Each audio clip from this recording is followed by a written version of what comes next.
जय जगन्नाथ।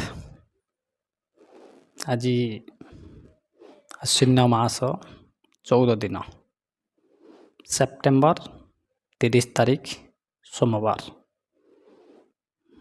आज आम जानिबा 12 गोटी राशि सामान्य राशिफल सहित सुंदर वास्तु टिप्सटे। मु वास्तुविद श्री गजेन्द्र प्रसाद अगस्त्य शर्मा, आपण मानकर प्रिय चैनल आरके वास्तु उपचार। ये चैनल ले आपण मानकु सुंदर सुंदर वास्तु टिप्स सहित दैनिक 12 गोटी राशि सामान्य राशिफल करेछि। आपण चैनल को सब्सक्राइब करंतु, लाइक करंतु एवं आपण प्रिय जन मानक शेयर मध्य करंतु। चलतु जानिबा आज पई से सुंदर टिप्स टी कौन अच्छी।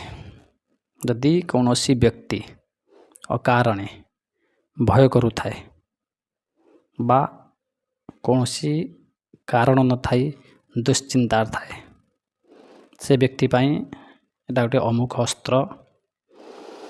कौनसी एक शनिवार दिन सुखिला अस्वस्थ डाल खंडे कलेक्शन करंतु। से डाल को गंगा जल धोई से व्यक्तिर तकिया तले रखंतु।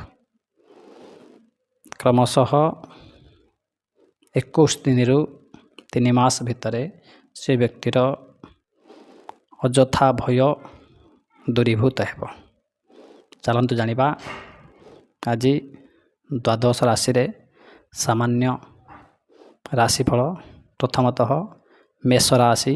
मेष राशि व्यक्ति विशेषण पर आज पराधीनता जोग रही। द्वितीय वृष राशि वृथा भ्रमण जोग। मिथुन राशि व्यक्ति विशेषण पर प्राधान्यता बा गुरुत्वारोप रहिब। कर्कट राशि व्यक्ति विशेषण पर आज चिंताग्रस्त जोग रही। सिंह राशि व्यक्ति विशेषण पर आज धन लाभ जोग रही। षष्ठ राशि कन्या राशि आज व्यक्ति विशेष मान आज कार्य बाधा जोग रही। तुला राशि व्यक्ति विशेष मान आज प्रसन्नता जोग रही। एवं बिछा राशि व्यक्ति विशेष मान कार्य सिद्धि जोग आज रही। धनुराशि व्यक्ति विशेष मान सेवा पूजा तर्पण आदि जोग रही। मकर राशि व्यक्ति विशेष मान से कार्य हानि जोग मध्य रही। कुंभ राशि एकादश राशि कुंभ राशि भोग विलास जोग रही। सर्वशेष मीन राशि विरोधाभास जोग रही। ये आजिकार राशिफल। आज जात व्यक्ति बा जो शिशु जन्म हेब सिंह राशि पाइबे एवं राक्षस गण पाइबे। दिबा 8टा पर नरगण से शिशुर पाइबे। सिंह राशि राक्षस गण 8टा पर नरगण। आज दिन में निषिद्ध खाद्य वार्ता की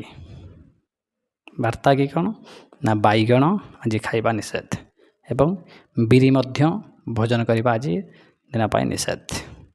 जय जगन्नाथ। जय जगन्नाथ।